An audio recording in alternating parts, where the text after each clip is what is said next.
Now, this part will be starting off with a flashback to the evaluation with Team 7.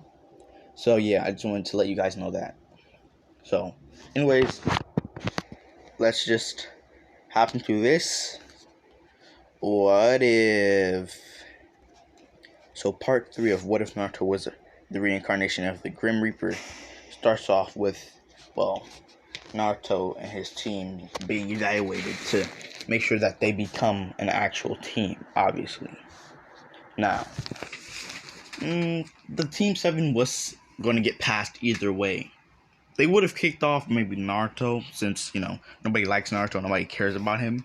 Nobody wants him to be a ninja. They want him to stay as a civilian to make him weaker. But they can't deny the progress he has made without the help of anybody in the village.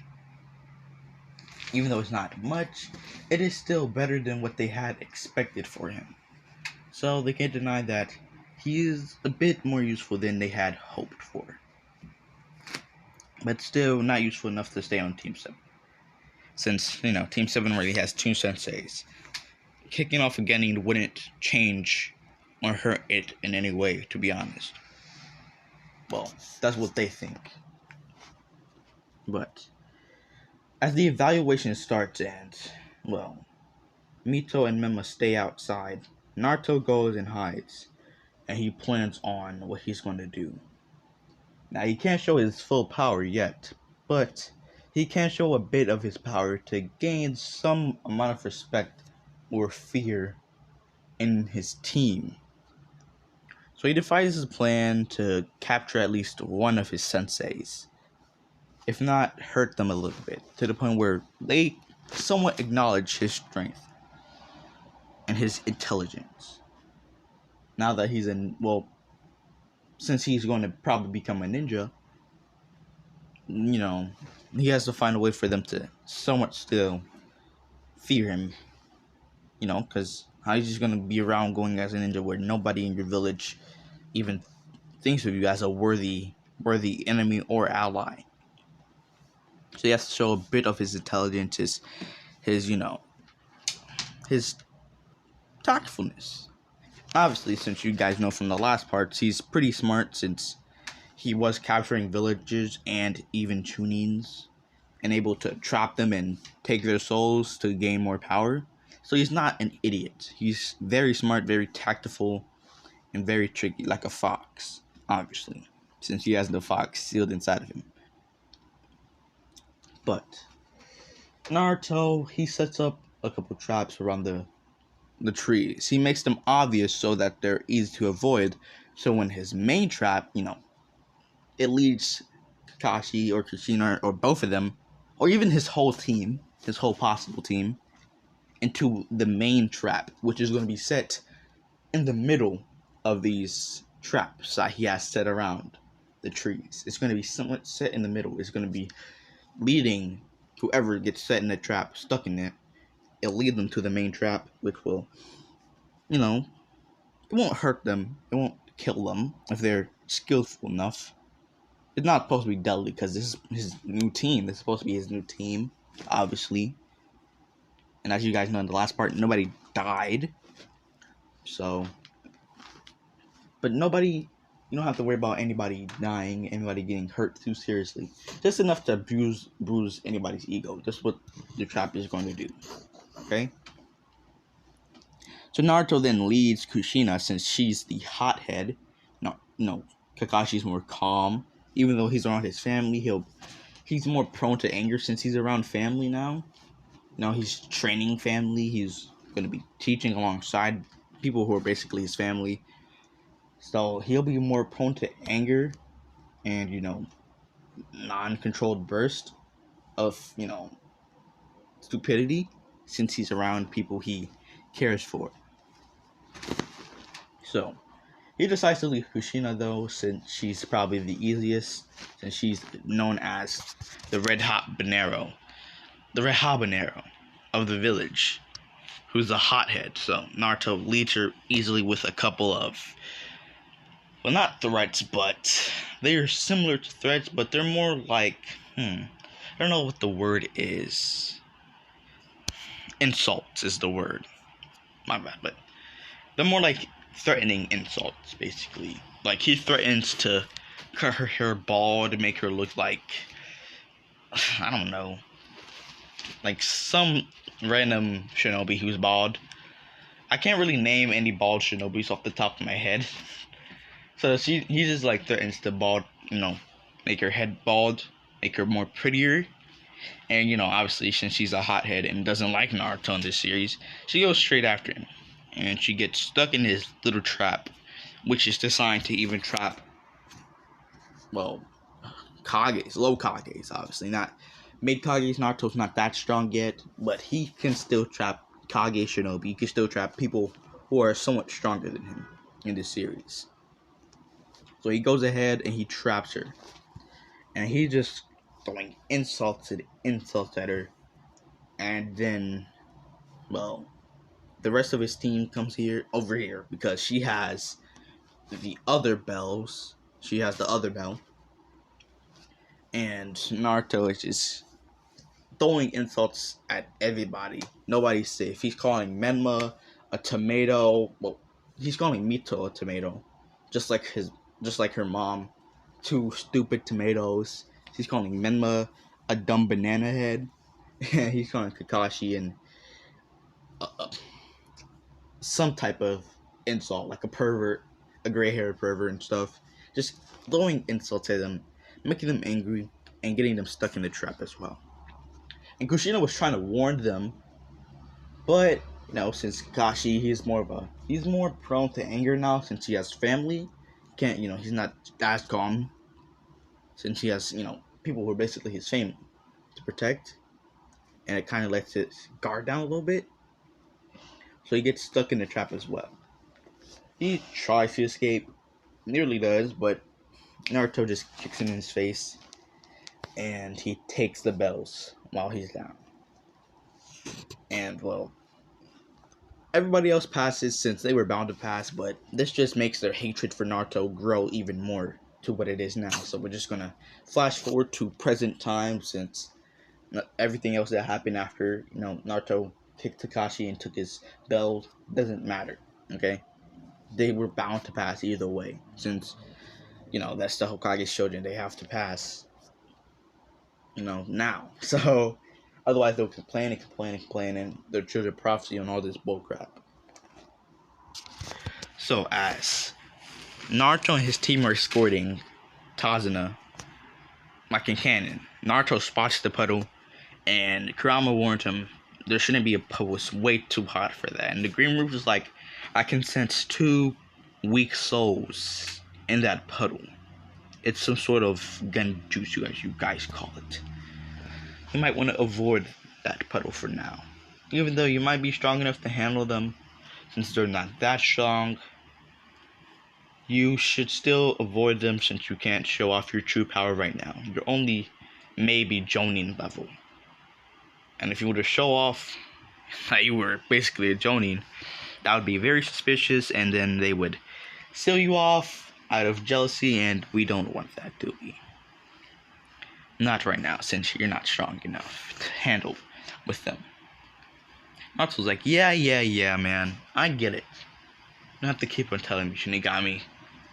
As Naruto then he runs ahead like he was chasing something to make it not look so suspicious, but, everybody noticed, well, not Menma and Mito. They were steady arguing who was going to become the first Hokage and who was going to teach Naruto a lesson for what he did during that, testing, during the team testing. They were arguing over that, and so Naruto, they didn't notice the puddle, but their parents did. Well, not their parents. Kakashi's not their parent, obviously, but Kushina noticed, and so did Kakashi, obviously, since they're high-level Jonin. There's no way they wouldn't have noticed that. But Menma and Mito are so arrogant, they weren't, focusing on their surroundings. So they ultimately get attacked by the 2 Chunin. Since they are, they were trained by lots of strong shinobi, they are able to hold their own against these 2, but just barely. So Kakashi and Kushina have to come in and knock out the two Chunin that are attacking them. And Naruto then comes out the wet works. Like, he saw something suspicious. Like, saying he saw something suspicious and he had to go chase it down. Because he didn't want it to, like, be a spy or anything.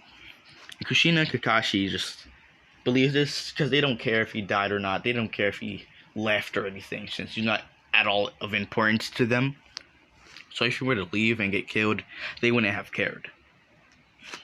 But they are angry at him for not, being here as a sacrifice or to protect Memamito. Well, they don't say that directly, but they're just mad at him for leaving the team.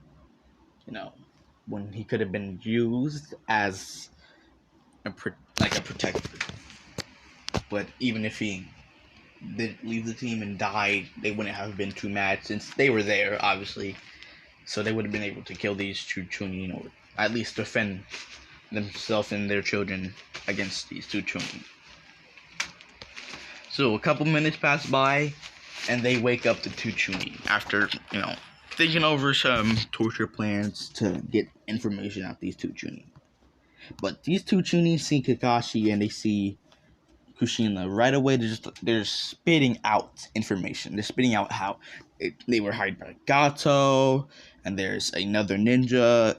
They don't really know his name, but he has a large sword, and that's all they really have information on. And that, this ninja is supposedly above B rank or so. He's B rank or A rank. They don't really have too much information on that. And how, there's a bunch of other thugs that were hired by Gato to kill off the bridge builder for profit or some sorts. They weren't told all information.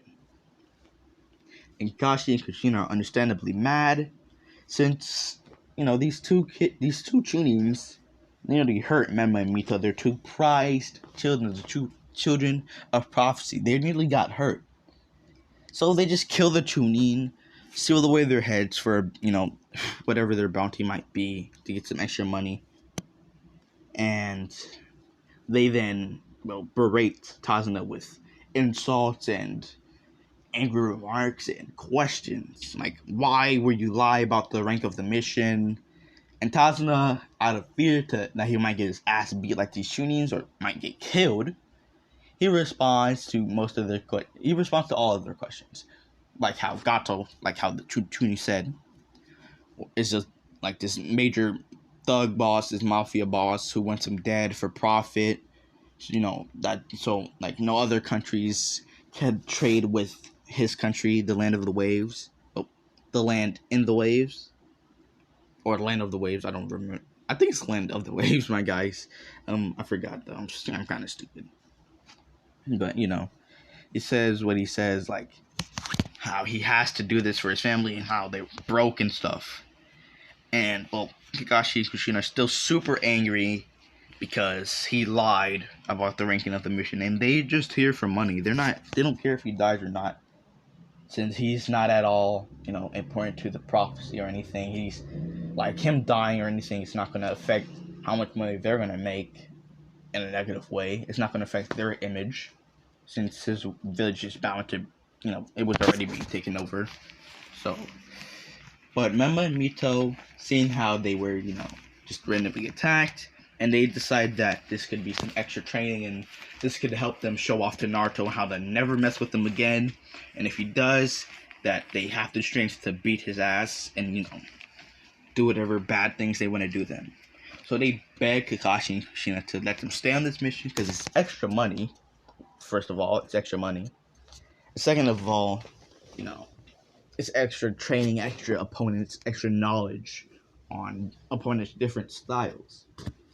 And even if they're not able to beat this supposed A-rank shinobi, which they doubt it, since that's how arrogant they are, they know that this is going to help them get extra experience. It's going to be, a lot funner than usual, since they're going to be able to fight an opponent who's going all out and use their special chakra.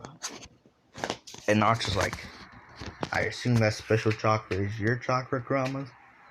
And Kurama's like, yeah, those brats. They use it like it's their own power. I doubt that if they didn't have me, there would be anything special. Trust me, they probably wouldn't even be able to surpass you. I have a feeling in my gut that even if you didn't have me or the Shinigami, you would be a lot stronger than they are right now. You would be a lot stronger than they would ever be. But with me and the Shinigami here, you'll be way stronger. You'll surpass them way faster. Well, you already have surpassed them. They just don't know it yet. As Naruto chuckles himself. Yeah, but they'll find out soon. Hopefully. As long as it doesn't interfere with our plans, I wouldn't mind showing them a little more of my power. Maybe like, low tuning, mid tuning, if you mind. Of course, Naruto. It won't interfere with our plans. They'll just be a little more wary. But that shouldn't matter. You are a stealth expert, after all. You'll be able to avoid all seal masters, all, sensors with basic ease, since you don't have too much of a special chakra, you don't have too much of a special aura with you, which is a good thing. Naruto's like, yeah, whatever. As Naruto's just like, so, we're gonna continue, or... And, well, they look at him like this disgusting being, this monster dares ask me a question. He dares to talk to me after what he did to us. I should beat his ass. No, I will beat his ass, but not right in front of a customer, a client. I can't do that. That would hurt our reputation a little bit. More than we need. More than we want, at least. So, I won't beat him now, but once we get back to that village, I'll show him not to talk to me. I'll show him to never question me or my children. As they continue on. And, well, they get to the part where they encounter a white bunny. And I was just like, a white bunny in springtime? Are these people even trying to hide the fact that they're coming after Tazo? I mean, a puddle and then a white bunny. Does this guy know any other genjutsus? He couldn't have made the bunny brown or something else. He could have just gotten a bird, a mouse, something else, something better than this, a bug even. This idiot chose a white bunny. Whatever. He better at least be somewhat strong. And Kurama's like, duck, Naruto. As Naruto ducks immediately. And Kakashi and Kushina then notice the whirling blade coming towards them and their children and their client, and they also tell them to duck as well. As they do so, and like in canon, the sword lands into a tree trunk. Zabuza lands on top of the sword. Then they start to monologue. Well, he starts to monologue. My bad. Well. The Red Habanero, Red Defacona, and the Cyclops, the Copy Ninja, Kakashi and Kushina. Didn't expect to see you two here. No worries. I could at least deal with one of you. As Haku comes out of nowhere. This right here is a friend of mine. Don't worry about them, as they'll deal with the rest of you. Kushina, Kakashi, you ready? As Zabuza clones himself, and Haku goes after the rest. Now, the reason why Haku came out of nowhere is because, well, it was a lot more than they had expected. It was Kushina and Kakashi, 2 Jonin level ninja. And Haku and Zabuza both knew that Zabuza would not be able to handle both of them by himself. That would be a lot. And Kushina was a chakra monster, sword master, even on the level of Zabuza, if not better. My bad, but she was probably better than Zabuza. Even after lacking with her training, she was still probably very good, if not just as good as Zabuza. So he just, didn't want to fight both of them by himself. He knew that he'd probably die before Haku come in with a clutch play. So Haku comes in to deal with the other three and probably the clients. Tazuna. I don't know how I forgot his name, but I did. And as Zabuza is trying his best to handle the both of them, he's just praying and praying and praying that Haku handles those three Genin so he can come and help him with these two, since he's struggling right now, struggling hard, since everybody knows how Kushina's a chakra beast and Kakashi just will copy any type of ninjutsu he uses. So he has to use just purely kenjutsu and rarely ever so ninjutsu. But he knows that Kushina would just counter his kenjutsu with her own or with her chains, and Kakashi would just copy his ninjutsu. So it's very, very challenging to fight these two by himself. But Naruto, well, instead of trying to fight Haku, he just plays dead. Because he realizes that these two, well, they'll be worthy allies since, well, they're willing to kill for some random person who they probably know will betray them. Naruto can tell when someone's going to betray someone else, even if he hasn't met them. He can tell by the description that someone gives him, like, their character, their person, pretty accurately, too. So he has a pretty good idea that Zabuza is probably going to get betrayed by this Gato. So he decides that instead of killing them off right here now or harming them to a degree where they won't be able to heal in time, he decides to just play dead and see how his arrogant siblings, handle it.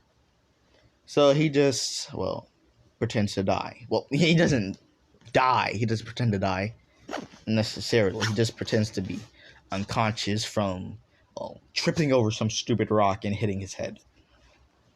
And Mem and Mito were like, that stupid damn monster fucking fell unconscious. God damn it. We could have used him as his shield. And Mito's like, damn it. Why does this useless piece of shit have to go unconscious now? Whatever. I won't doubt that we can't handle this little ninja here. And then we could go and help Mom and Kakashi with that Zabuza guy. Maybe get our first kills in. Yeah. I'll be able to get the first kill in, Mito. I'll kill this ninja first before you do. As they start to argue, while Haku forms her barrier, Haku forms his barrier, and he's just like, God damn it, these two idiots. They make it too easy. They had that extra, that Genin right there who just passed out. Well, maybe they would be able to do some substantial damage to me, but they're arguing so much. They can't focus. They're idiots. I can tell that kid's not unconscious. No ninja will fall unconscious from just tripping over a rock. Not even a freshly made Genin will fall unconscious from something so stupid. It's probably playing unconscious just to test these two. And these two are, well, they're failing that test with flying colors, making it easy for me to go and help Zabuza. But I first have to deal with these two. I can tell that if they're being, well, trained by those two shinobi back there, that they're still somewhat of a force to be reckoned with. So Haku then forms his barrier around them. And he starts to perform his tricks. He doesn't even give them a little monologue. He doesn't do nothing. He just starts annihilating them with speed. Just throwing Senbon at them. Speed blitzing them. But just to let you guys know, they both do still have the chakra of Kurama. So they get super angry because, well, they're jealous at Haku's speed. They're jealous how there's someone like this stronger than them, someone unknown stronger than them, someone unknown faster than them, someone unknown better than them, and they don't like that. So they get angry and they activate Kurama's chakra and they break out the barrier and they beat the living shit out of Haku. But Haku escapes with barely with his life. And Zabuza, seeing Haku get away, he just decides to, well, escape himself. So he uses the mist jutsu and he disappears. But Kakashi tries to summon his dogs, but Zabuza covered up his smell, and well, he was already too far of a distance away for Kakashi to even get any distance on him. Now, since Kakashi, well, he didn't have to, heal up since he didn't even use much chakra back there because he had Kushina with him. He's pretty fine. He doesn't even have to worry about, regaining any of his chakra back since, like I said, he didn't exhaust himself to the point he did in the original canon because he had backup alongside. And someone like Kushina as your backup is pretty good, pretty damn good in backup, if you ask me. Even though she's only a Jonin, Zabuza is only a Jonin, so having a Jonin as backup is probably going to be helpful against a Jonin, So, everybody's just going to heal up, and yeah, that's where we're going to end this part. Now, if you guys want me to redo this part, comment down below, and subscribe to the channel, like this video, get this video to 10 likes, and I'll make a second part, I'll make a fourth part. So yeah, peace out.